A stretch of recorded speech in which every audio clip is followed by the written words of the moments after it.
Hello and welcome to Thinking Out Loud. I'm your co-host, Cameron McAllister. And I'm your co host, Nathan Rittenhouse. In this episode, we do a fun review of an article that makes the claim that you actually want an AI pastor. You just don't know it yet. Cameron and I try our best to make a good case of the value of AI in the pastoral role. And then, obviously, if you've been listening to the show, it's going to take a turn where we offer some critiques. If you like what we do, continue to like, share, and subscribe. And if you want to support our work, you can do so by visiting www.toltogether.com. How would you feel about having an AI pastor or an AI author producing for you spiritual resources? This was sent to me. So this is an article from Tony Kritz's Substack. Oh, no, the And title's worse than that, Cameron. It's "You want an well, the AI title, pastor, you just don't know it yet," or something. you want an AI pastor and you just don't know it yet. Yep, that's it. So let me walk you through the scenario that's set up in this Substack. And it is Masterfully done. fictional. Masterfully done, but it's fictional and it isn't fictional. It's fictional in the sense that the guy, Tony Kritz, created a little story. It's not fictional in the sense that what happens in this story is happening now in real time. All right, So lay it it's out for not us. speculative. I'll lay it out for you. And no, this is not an episode of Black Mirror. But he talks about so in the story, you're presented with this very successful kind of a mega church, multiple staff members, multiple programs. It's a huge sprawling institution. And the senior pastor has announced, much to the surprise of the entire congregation, that he is going to retire a little bit early at the age of 63 or something like that. And so it's a meeting with the elders, and a consultant has been brought in, an AI consultant. Now, the stakes are high because this is such a massive sprawling institution, because there are so many salaries, because there are so many programs. They really can't afford to lose any donations whatsoever. This Or this membership, model yeah. depends on, yeah, that membership. And they just know that if the senior pastor retires, they're going to see a drop in membership, and they're going to see some drop, probably a significant drop in donations, which they can't afford. So an AI consultant is brought in, and I can't remember the precise. We'll try to put a link here to this Yeah. Substack Yeah. article so you can see it for yourself. You really should read it.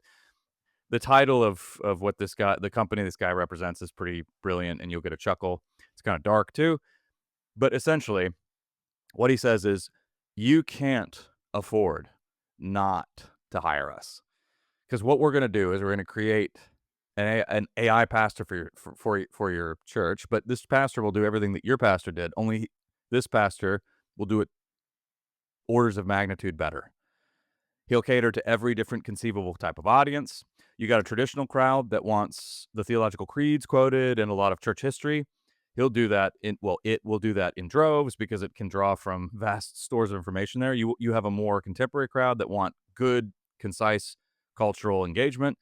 It'll do that also. And it'll produce tons of blogs. It'll produce tons of podcasts. I mean, just Daily resource upon devotions. resource, daily devotions. Oh, and by the way, yes, you'll have to pay us, but what you will pay us will be a fraction of the salary of your current senior Mhm. pastor. But we'll use some of And his so some of the personality and keep some of that, so there'll be continuity with the previous pastor. Everybody yeah, he has a will kind of give feedback, so the AI pastor will be amalgamation of all the different personality types of thousands of people in the congregation.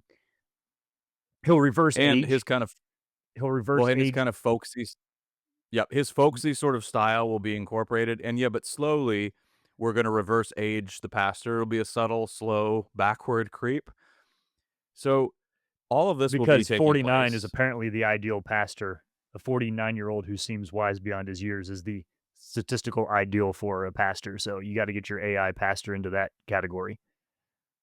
Well, one of the many one of the many realistic features of this piece is that the AI consultant is constantly pulling from data on what the public wants. And yeah, 49 is, they have found, is the ideal age for the pastor. Not too young, not too old, just that perfect spot there. So we'll get them to the place where, or it to the place where it's just right age wise. So some of the elders who are older people shift in their seats. They're uncomfortable, and they sort of raise concerns. Well, what if this isn't real? But they're all very feeble concerns until the very end of the story. And I'm kind of giving away it's sort of building up to this pungent punchline, but we're gonna give it here anyway. You should go read the whole thing. But an elderly lady finally says, "Well, where is the Holy Spirit in all of this?" And everybody, it's a very somber moment, kind of crickets for a second, and then the AI consultant sort of leans in and intones, "Our all of our studies have shown that most people don't care about that very much," basically. And that's the end of this dark little parable that really isn't a parable. Let me say a few words. I'm going to draw on my personal experience a little bit. I'm going to deliberately be somewhat cryptic to protect people, but I'll just say this, Nathan. The reason when I read this, I thought there's nothing far-fetched about this. This does not feel speculative. This is not like something out of The Handmaid's Tale, is because I've sat in not several, but many meetings like this, and I was in the position of one of those hesitant older elders. Although, ironically, I was the younger person in the room, surrounded by a lot of old people who were very enamored of this technology. And the idea was, again, it was, hey, let's build a dedicated AI unit to take the place of this particular person and continue, and it'll be imbued with this person's personality. Now, let's bracket whether that the personality here is serving a very unique function in that particular scenario. So we're going to bracket the philosophical questions that raises. But yeah, the personality will be imbued in this unit, and it will continue to produce resources, and it will continue to produce amazing ministry. And so we'll be able to reach more people than ever before. The possibilities here are limitless. And I've lots of words like visionary were used. This is evangelism for the 21st century, all of that. And I, in those contexts, was told that I was negative, cynical, or that I just needed to be more engaged with the culture. When I said, well, I started to raise just some of the very basic questions of, well, is this honest, first of all? And I was continually, the answers came like the answers of that AI consultant. Well, it will do this and this and this and this, and it will cater to this data set, and it will answer here. And I eventually got to a place where I said, I'm not asking whether it will be effective. I'm not asking whether it will work. I'm asking whether it is ethical. And that's where Mhm. I received basically answers along the lines of, well, our studies have shown that people don't really care about that. So, Yeah, so it's more of a parable than a prophecy, I think, at this point, because you're saying, prophecy would be say this is coming, and you're saying no, this is already here, and is part of the way in which these conversations are being happened, even within spiritual communities. The the part of it that is, I think the part of it that's jarring is that when you look at technological transitions, very rarely do they just drop out of the blue. Like there's always a lead up or a build into it. And so the shocking part of the article is they're saying, well, what about, oh, they say, well, the like 30% of your congregation doesn't come to church. They listen to your pastor on the screen already. So having a digital version, that's not a problem. And then for the people that they've are been actually, conditioned, basically. yeah, you're already conditioned already, even with the biological, physical pastor that you have. Most people are engaging with that pastor in a through a screen. So even in the big auditorium or the multiple campuses, they said, look, almost everybody in there is watching on the screen the pastor who might be up front, and maybe the first 8 rows of people are looking up at the pastor, but those are all staff members or close family. They're not going to leave. Like, they're committed to making the church work. So a huge percentage of your congregation is already only engaging with the leadership digitally. So what's the difference? And I think those are the types of uh, commentary, critique, or prediction here that are a little too on the nose, of saying that Mhm. there's a way in which we've set ourselves up for this to even be thinkable, and this isn't like the future of AI. This is stuff we've already done. And I think one of the big catalysts in recent years was COVID, although this was already happening, but it happened in a big way when lockdowns took place. And we actually we did, I think we've done several podcasts about communion, or that was one of the more interesting debates that happened during the Mhm. COVID lockdowns was, can we do digital communion? And I've friends who were very, very involved in that and were became basically very disillusioned with their churches when they said, "Hey, go," and this is I'm not making this up. "Run to your pantry, got some crackers in there, go grab those, and you got a little bit of fruit juice or some wine over there, just grab it, and we're gonna do the Lord's Supper." And for some of my friends, that was it. That was a bridge too far. They thought, "No, Mm. this is we have different understandings of the Lord's But not only the Lord's Supper, but how we worship, physical presence." Yeah. but even before that, there was that whole brouhaha about the Catholic Communion app where you could this was Yeah. pre-COVID where you could basically take communion through an app on your phone. So there were no physical. I mean, there's some significant theological issues even within Catholicism for that. Um, but I'm saying what I'm saying like it's easy to trace the choices that we've made in the past that lead up to these moments. And so I just want us to take a little bit of responsibility for the way in which we've effectively used humans in many ways. We have already been using humans as non-humans. And so to think we're going to replace this human with a digital representation of the human, which is the way in which we've been engaging with humans, is not a big step. It's Right. kind It's of not. what we've been doing. We've been on this trajectory for quite a while. You and I are both reading Paul Kingsnorth's new book, Against the Machine. And toward the end there, I'm not giving too much away here, Nathan. This will come as zero surprise to you, but he cites some pretty exotic examples of AI Catholic priests. And not now, there is a spectrum.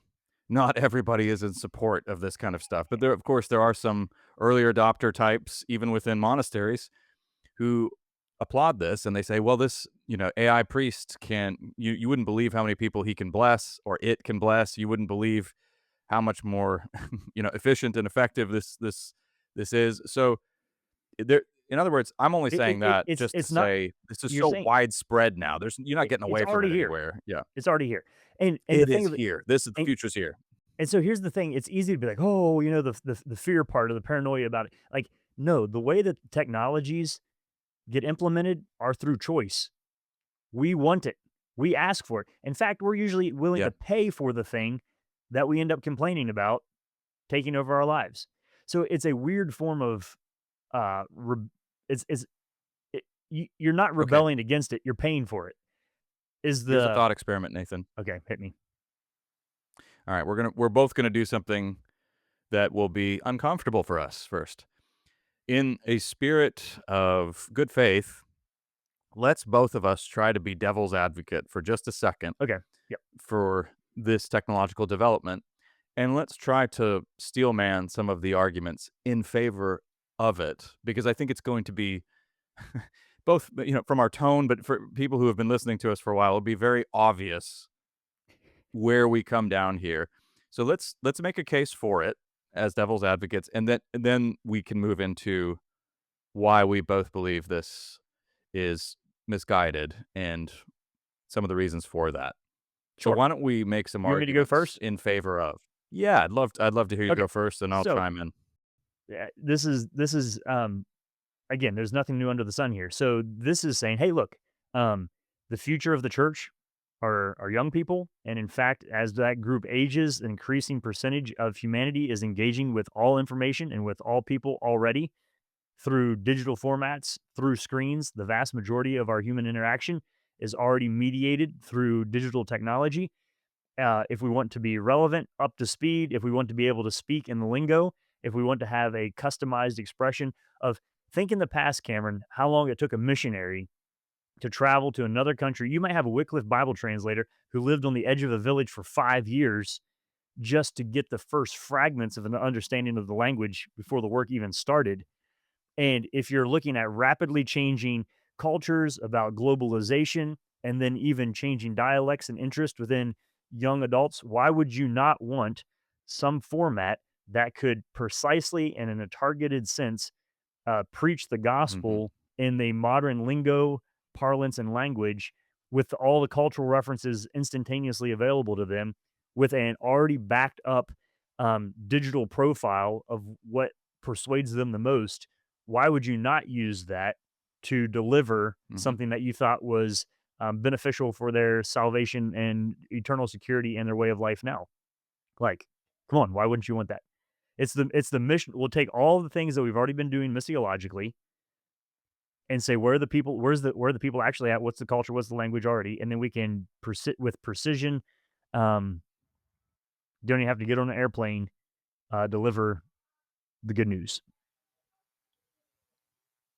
I think that's really well stated. This is missions for the 21st century. I think to go along with that, Nathan, as the devil's advocate here, I would add also that the unbelievable speed of our culture is a real factor. And you may not like it. I don't like it. Social acceleration is, however, a fact of life. And the truth is, if we want to meet that intense demand for speed, for more resources, for more information, I mean, for all the talk of dwindling attention spans, we are a population of zealous information gobblers. We have to be able to feed that intense online monster. And this is Hmm. how we can do it. It's not possible for no human is up to that task. No human can produce the resources needed for today's Okay, consumer demands, and if this can. if you're thinking that we're overblowing this, so NPR had an article yesterday, Cameron, that 1 in 5 high school students either is in or knows somebody who's in a romantic relationship with an AI chatbot. So this isn't future tense where the culture is at. I mean, think how cool it could be to have an AI pastor that each morning could send a personalized video to every member of the congregation, Mhm. asking them about how their knee is doing after the surgery. Your granddaughter is having the tonsils taken out. That could remember 2,000 people's personal relationship situations and issues and life expectancy series, and have a casserole Uber Eats dropped off. I mean, you could so even for the Yep. not the young people, you could so precisely digitally um, serve the emotional and physical needs if you had an AI pastor who just could do it all. Not to mention, let's just add to that, you find that dizzying pace produces all sorts of crazy questions, never before anticipated when you're speaking to young people in your life or really just anybody. Well, this AI technology can get answers instantaneously to all the latest problems, all the Ooh, latest sexual trends, all the latest philosophical issues, all the latest theological and archaeological issues, everything. It has it's got hive brain on steroids. okay. How about this one? Why wouldn't we leverage that? Yeah. Are our AI assistants already our pastors? So why wouldn't we add theological content into that? We're if you're looking for the way in You which we expand on use that a little bit. What do you well, if mean? we're looking for ways in which we use AI assistants all the way back to Alexa, there's a sense in Sure. which it becomes the focal point of where we ask our questions. We've already been Mhm. doing this, so why would we not just embrace adding a theological and Christian perspective into an upgraded Alexa style format? Yeah. And not to mention, Nathan, numerous pastors, more than would admit it, are having ChatGPT or whatever AI software they're using, of preference. They're already having it make their sermons, write their books. So we're already here. That's also happening. Yeah, we're there. The So future just is now. well, so You're just call living in a spade, it. and you don't have to hire the person to act like they're doing it. So in this story, this parable, Nathan, the AI consultant is just being a realist and saying, "This is the world you live in. Hey, and this is the conundrum that you're facing right now in this particular institution as a church, and you're not gonna survive unless you capitulate or unless you adopt this technology. If you can't beat them, join them." All right. Anything else you wanna add there, Nathan? I think That's we've what I'm made trying to things think. pretty interesting. We tried our best. I'm almost Now, convinced. actually, let me add something. Okay, let me Okay. add something because you and I are philosophical and theological nerds. So our objections will be many of them will be ethical and theological and philosophical. Somebody might add to that if they're a little bit more informed. They might say, "Look, Cameron, Nathan, if we are building this dedicated AI unit on a distinct human personality and we are feeding to it the books this personality has produced, the sermons this personality has written, how can we not say that it's completely other than that person? I mean, after all, it will use all of, in this case, this pastor's, it'll use all this pastor's turns of phrase, even his folksy style, even one of the recurring jokes, that will be integrated in there. This will be so unbelievably real that if you were in an email dialogue, you would be fooled and have no clue that you're speaking to an AI unit. So Well, okay. my question is, what's the difference? How is that not this guy's personality? We're doing it ethically. It's not like we're feeding it foreign Oh, stuff that we've made up or anything like that. We're doing it the right way. and a guarantee of no moral failures or embarrassing scandals. Yes, that's Right. actually in I the was parable as well. Yeah, you got that's a a lot big of one too. leaders who are Yeah. following and they're yeah, big liabilities. Not this thing. Okay, Okay. so, I've alright, we're so done here. This has been a good podcast. we're done. Now everybody go out and get your AI pastor. Okay. So, where do we go from here? Well, part of why we did that, it's important to do an intellectual exercise like that just to see because these are the arguments that we're hearing. I've heard many of these. They're not making these up. We're not these are not we're not pulling rabbits out of hats. These are the arguments that are out there in circulation. I think evangelicals in particular are very susceptible to them because evangelicals are as a group activists, more activists and less reflective. This was an observation that came from Mark Knoll several years ago, and I think it's really perceptive.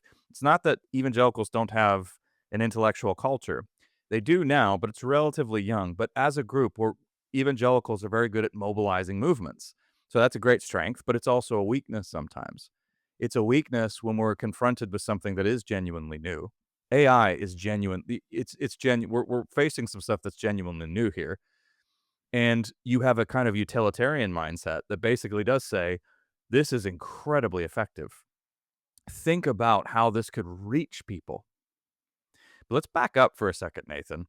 One of the key questions of our age, we've mentioned them on the podcast. A lot of people point to what does it mean to be human? Yep, that's a big one. What is the good life or what's a meaningful life? But I think another one that's huge right now is what is real? And Dun that's dun dun. only gonna become yeah, dun, dun, duh, and that's only I mean, that's a huge issue now. Did we talk It's about Sora only 2 going to yet? Have we talked about become Sora more 2? pronounced. Have you No, watched any of the Sora 2 videos? So Sora 2 is no. you gotta do this, Cameron. So this is entire videos just with word prompts, and I guarantee you that you would not be able to tell that they're not humans, um, all the way through. And yeah, so if you're listening to this and you haven't yet, just YouTube Sora, Sora 2. And there's an app now where you can just build totally fake and crazy, I mean, a lot of fun stuff that's just phenomenal level video that has no bearing on, but I sat down with my kids and like, so you can watch Ronald Reagan talking about how the moon landing was faked. I mean, the whole thing, and just say every single video here, not only was there not a real actor involved, none of the content, none of this is true. And a ton of them are fun. It's dogs driving cars and Ronald McDonald fleeing from the police, and um, it's entertaining, but it is so lifelike in I its did video that there's no way you can see that you would be able to tell that it's not. I So the did see question, one of these.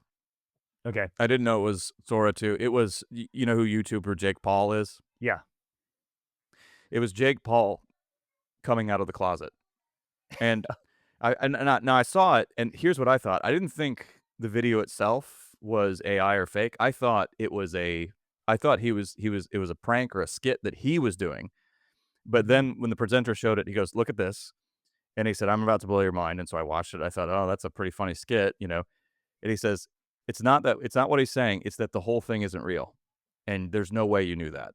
And right, my mind was blown. It and it looked didn't. It didn't. perfectly It's real. not Yep. video editing. Is the difference? It's somebody typing a prompt. There's no visual input Yeah. So the to generate it. mind reels with what the possibilities are there. And so let's back up again to that question of the big one of the big issues, what is real? And as God's people, that we are devoted to Jesus, who said, "I am the way, the truth, and the life." How does that casts a shadow Oh, but no, this is great. on No, it is on a no, lot of this. we win this. This is all good news. I'm so glad you asked. Actually, I was speaking at a retirement community last night. Got home about midnight last night, so this is all fresh on my mind now that I'm awake. And people were asking about AI and reality and how we know it's real. And so let me just frame this in a couple ways and then get to the heart of your question. I was pointing out that, and we've made this distinction before, that the reason that a zombie seems weird to us is because it's presented to us as a animated human body without a consciousness. A ghost is weird to us because it's presented to us as consciousness without a human body. So they're the opposites of each other, and both are intended to be creepy. Why are they creepy to humans? Because we believe as Christians that humans are meant to be integrated wholes: consciousness, mind, body, soul, the whole package in one. And so zombies and ghost take extreme and polar opposites and slide the scale all the way to the spiritual or all the way to the physical. And that weirds us out. AI is new in that it mimics human consciousness without any lived experience or practical wisdom. We're not used to information that's generated without a referent to reality that's come from an embodied. We're used to humans being the observer of reality and then generating that information. And so that's a new thing where we now have legitimate information in human form that has the semblance digitally of a human body and the information of a human mind, but doesn't exist in real life and doesn't actually have any human experience. Now, that can all be programmed in. You've probably seen the uproar around Tilly Norwood. Have you seen this? This is a Yes. totally Oh, fake yes. actress. And then you have, Hollywood like, oh no, you can't use. It's like, well, we'll have to teach them how to dig coal or something. I don't know what we'll do with our actors and actresses in the future. But the to power the plants that run the AI systems. But the thing of it is so you have that element. And as I'm thinking about this, I keep coming back to a Charles Taylor thought. And here's my summary. The excarnation is complete. What Charles Taylor said that set us up in the theological movement, and so when you're talking about Christ coming in the physical body, the incarnation, is that Christianity, by and large, has excarnated into out of the flesh, so carne flesh, excarnation, so incarnation, Jesus coming in the flesh. We've Mhm. excarnated, meaning that we have made Christianity all about ideas.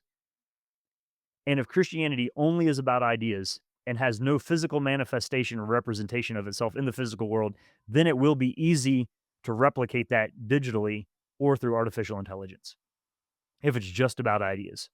So here's the crazy Mhm. example. You talked about, can you do a digital online communion? I'm part of a church that when we do communion, we wash each other's feet. That's very hard to do digitally.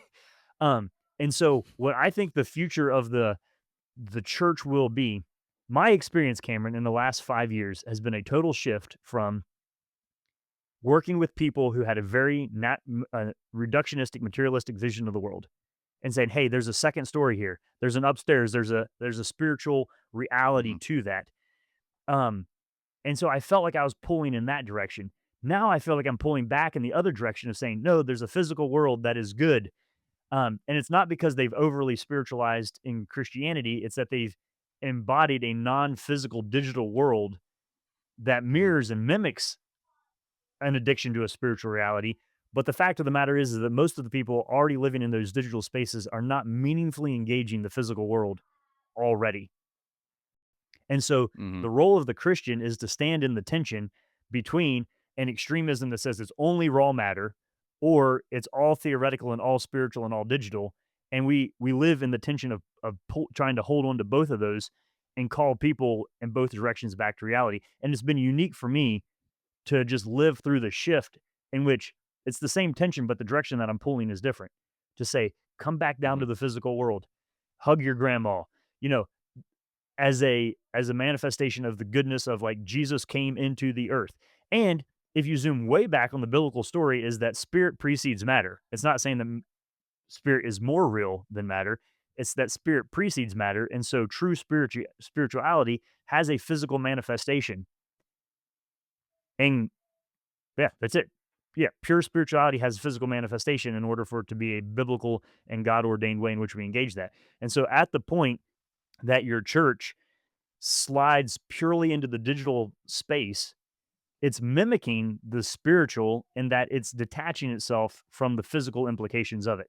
So, as long as we have physical bodies that we physically care about and want to engage with the physical earth, the church is going to have to do that work. So that's part one, is the call back to the physical. The second element of this is what does happen, Cameron, when all forms of digital engagement we assume to be fake? There might be in 5 years a massive demand for in person, face to face human community. And you know who's been practicing that for like 2,000 years? The church. I have an idea. You have an idea. The And church, so yeah. I'm wondering, is there a possibility that this thing burns itself out so fast that you're going to have a huge amount of people who don't care whether or not what they see on their screen is true or not. If it's entertaining, so be it. But then there will be people who are like, wait a second, I'm missing something here. And where do we go? And so that's another issue we got to think through or prepare for or I look think we're forward in to. the era Well, I think we're in the era of we're already there. And so we're already there in terms of all this digital technology and people buying in, but we're already there also when it comes to people who want the real. Like you just said, there are growing numbers of people who want to live smaller, slower, and more connected with human beings in intimate relationships. That is already happening, and younger people are leading the charge. And yes, there are numbers and data that bear that out as well, if that's what you must have. But Nathan, I mean, just so many good thoughts that you offered us there. Obviously, fresh on your mind from this very unique event that Mhm. you just did. But we also can think about some of the main issues that we're dealing with in our society. People feeling intensely lonely, scared, and empty inside. And if we think about that, we can also see how all of this stuff may seem to ostensibly be very effective, but in the end, it's only contributing more to that disconnection, to that isolation and that loneliness. I mean, pastoral work is all about the mysteries and ambiguities and messiness of face-to-face interactions with people whom you know. It's visiting people when they're sick, it's doing their funerals, it's doing their weddings, it's all the great rites of passage of life, it's all of the awkward, stilted conversations and all of the bad coffee. This I mean, that's a kind of recent development. But that's all part of it. But that's also what we need. It's we need to know and be known by others. This is what But that's grounds us, but but also that's this not that's a because 'cause we're paid persons. pastor's job. It's a Christian role in the world. You don't need to be on the paid staff of a church to get your children up and rub their heads and give them a kiss and make them breakfast and hug them and, onward you could go with 1,000 different other examples of the way we were built to engage the physical world as physical creatures, and it was declared to be good. Yes. The end. And the end. The end. One of the key challenges of our day is to be fully human and to And recognize that this is a good thing. and we believe in a physical resurrection and a physical long-term recreation also. So, And I'm gonna the physical world is yes, going we to do. the physical world is going to be a prominent part of your future. So, one kind of sobering parting thought, but I think that it's hopeful in the sense that it provides some clarity here as well. But I think there's an irony here that a lot of people who think that the embrace of all of this is going to be helpful for the church are actually walking in lockstep with tech bros and various others who have a very different vision of reality. I mean, in essence, if you look at some of these people, whether we're talking about Ray Kurzweil or, Sam Altman, some of them, I mean, essentially, their goal, their aspiration is to build God. Many of them use that Mhm. very terminology. So they would say, hey, we want to build God or we want to usher in the singularity or whatever utopian vision. And Christians or self-identifying Christians would say, "Well, yeah, but we're just gonna use this to direct people ultimately toward salvation." So, again, both are saying technology will bring us salvation. So how? So What? you want Let's to be very careful who you're walking with in all of this. Whose vision are you buying into? That's a key question that should orient and frame and really reframe this for us, I think. let's go real quick as we close here. Some practical ways which we can rebel against this. So if we don't want to have an excarnated faith, if we don't want it just to be about ideas, which I would say is not just like Jesus idea, it's about, true religion, orphans, widows, actual work in Yeah. the world. But there are other things that you can do personally to start on this that aren't super extreme. Maybe at least once a week you want to try kneeling to pray. What are the things you can do with your body? And I mean, you can go back through. You're going to say, I'm going to be more intentional about giving people good hugs at church. I don't know. It depends on your personality here, but just think about where are the ways in which we Yeah. can engage the physical world and that's connected to our spirituality in the sense that I think praying for our meals when we're eating physical food and giving thanks for that is a crucial one of putting ourselves in a posture of giving thanks for the physical world around us. Um, and so there are these habits and these patterns that have been standard operating procedure through the history of the church, which by and large hasn't seen a big division between the spiritual and the material. And so we're pretty good at this historically. Let's not lose some of those things and maybe dig up some of these older practices that you can do with an extra sense of grin in your soul as you see it as a form of rebellion against a world that is trying to shoehorn us into thinking of humanity only in digital terms. Be careful with greeting one another with a holy kiss, though. That can You should be. ask permission I'm first. just kidding. Absolutely. You've been listening to Thinking Out Loud, a podcast where we think out loud about current events and Christian hope. I mean, the New Testament only says to do it 6 times, so it can't be that important, Cameron. Thanks for listening to Thinking Out Loud. If you'd like to learn more about what we do, book Nathan or Cameron, or if you'd like to support us financially, whether through a one-time donation or on a monthly basis, you can do so on the donate page at www.toltogether.com. That's toltogether.com. And please consider leaving us a 5-star rating and sharing this content with your friends. It really does help.